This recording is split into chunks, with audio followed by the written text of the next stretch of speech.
So the iPhone 16 has been out for about a year now, and with the iPhone 17s literally coming out next week, the big question is, should you buy this thing today or should you just wait a couple more days? I've been using this thing every single day since the first day it came out, and I've got a lot of good things to say, but I've also got some bad things. So let's break it down. So when this dropped last year, Apple sold it as this thing that was like made for Apple Intelligence. You know, it had the new action button, the new A18 Pro chip, better cameras. But here's the thing.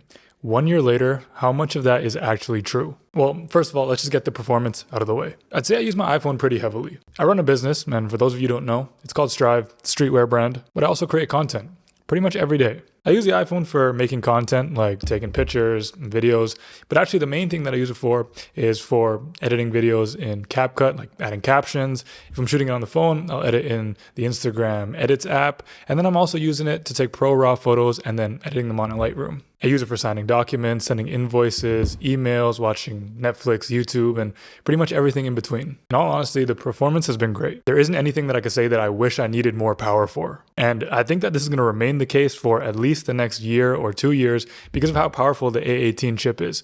For most people, it's not going to be stressed in pretty much everything you throw at it. Okay, now, what about the battery? So in a year of having this, my battery capacity is at 92% and the cycle count is at 325. I charge it every single night to 100%. I'm not really one of those people who really babies the phone and worries about only charging it to like 80% and not letting it sit on the charger. I really don't care about that. I just keep it simple. I charge it to 100% on my MagSafe dock every single night. For me, I get around 6 hours and 19 minutes of screen on time every day. That's kind of alarming just because I've been probably using the phone a little too much. I have my brightness set to about 75%, and to me that's honestly really good because I have never pretty much killed it in a day. I think in my year of owning it, there's probably been like 2 times total where it's like died on me in a day.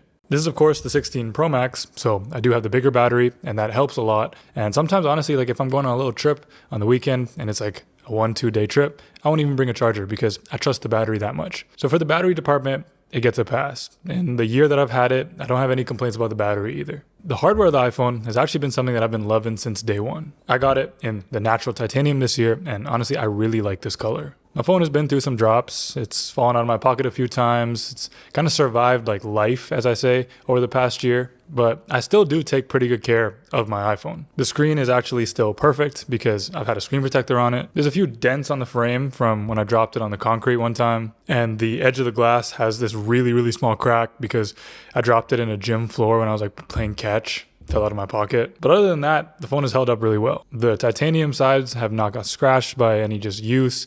The back glass has been fine, and the cameras, they're all good too. Part of taking care of your tech and making it last longer is having the right protection for your devices, and that's where ESR comes in. A special thanks to them for sending over some stuff for us to check out. So first, this is the hybrid case with the stash stand, and this is perfect for those of you who, like me, who want something super minimal while still showing off the color and design of your iPhone. I like this case because it works with all my MagSafe accessories, and it's actually a surprisingly strong magnet, like way stronger than the phone itself. It also has a really nice stand that folds out from the camera area, and I just love using this to prop up my phone when I'm watching movies, whether I'm at my desk, in the kitchen, or like a long plane ride. It has a nice lip around the screen and the camera, so you can rest assured that your phone is protected no matter which way you set it down. I also got the flick lock case for my AirPods, and this is clutch because I drop my AirPods all the time, especially in the gym. With the locking feature, I know they're never going to open up, and I don't have to worry about my AirPods falling out of the case and getting lost. Plus, it also works at MagSafe as well, so it just makes my life easier when I'm trying to charge it. It has this carabiner clip, so I honestly just clip it onto whatever backpack I'm taking,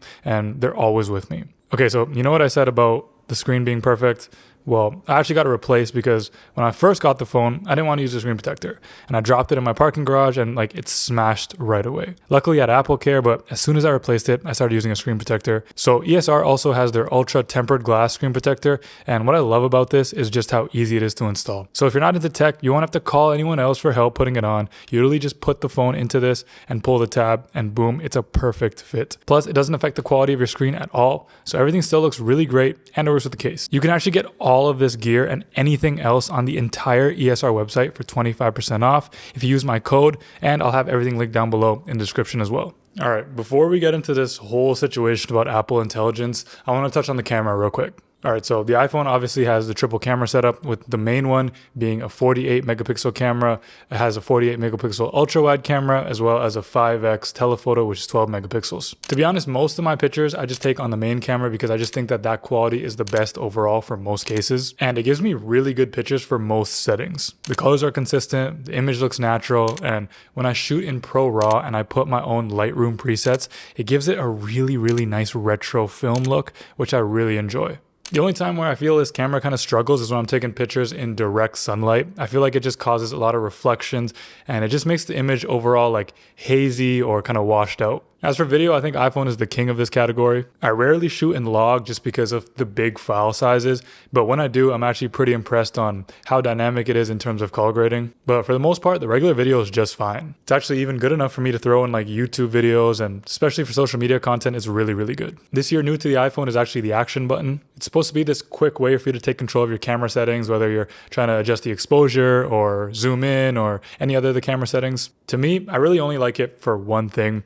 I only like it for honestly just opening the camera app. So from wherever I am, I just click it real quick and I don't have to think about it. The camera app opens. Where this is actually really useful is when you're in a restaurant and you have to scan a QR code to get the menu. So I just open it, click it, scan the QR code, and then I can order. That's the only way that I really use it. To be honest, I just think that the position of it is just not ergonomic, especially in portrait. Like you're kind of like straining your thumb and you don't really have much control of it anyways. So for anything other than opening and closing the app, I don't use it. Okay, so now it's time to talk about Apple Intelligence. I won't lie to you guys. If every single Apple Intelligence feature from this phone got taken away, just magically erased, and I didn't know about it, I would not be able to tell you. That's how little I use the AI features. So Apple made this whole big deal about how this phone is built for Apple Intelligence, and it was like one of the headlining features when it came out. But when the phone actually came out, half of those features weren't even included. And now it's been a year later, and I don't think many of those features are useful in the first place. I've not used Image Playground like one time, never. I never use the AI writing tools. Like if I need to write something with AI, I honestly just open the ChatGPT app and then just do it manually. The image eraser, I'm not gonna lie to you, is trash. Most of the times when I'm trying to erase something, it like censors it out and says like a privacy issue, and I can't for the life of me figure out why that is. And even Siri, aside from the new animation, like whenever I'm asking it to do something and it needs to like use ChatGPT, it makes me have to like actually select like, okay, use ChatGPT. Like, come on, just use it, my boy, just give me the answer. So, okay, here's what it comes down to. The phone has held up very well. And for the most part, iPhones in general are pretty future-proof for like 2 to 3 years after you buy the device. If you need a phone right now, like as in right now, before the iPhone 17 comes out, please do not buy this phone from Apple and pay as much as you would for it like new. It's going to be a waste of your money. What you should do is buy it secondhand. I'm sure with the iPhone 17s coming out, there's going to be a lot of people, including me, who are going to be selling this phone. You can get it for a really good deal. Then I would wholeheartedly recommend this phone if you don't want the latest and greatest and most expensive iPhone 17. The only thing, and I say this with like a grain of salt, is if you use AI features on the phone very heavily, you might want to look into the iPhone 17 because it might be more optimized for AI features.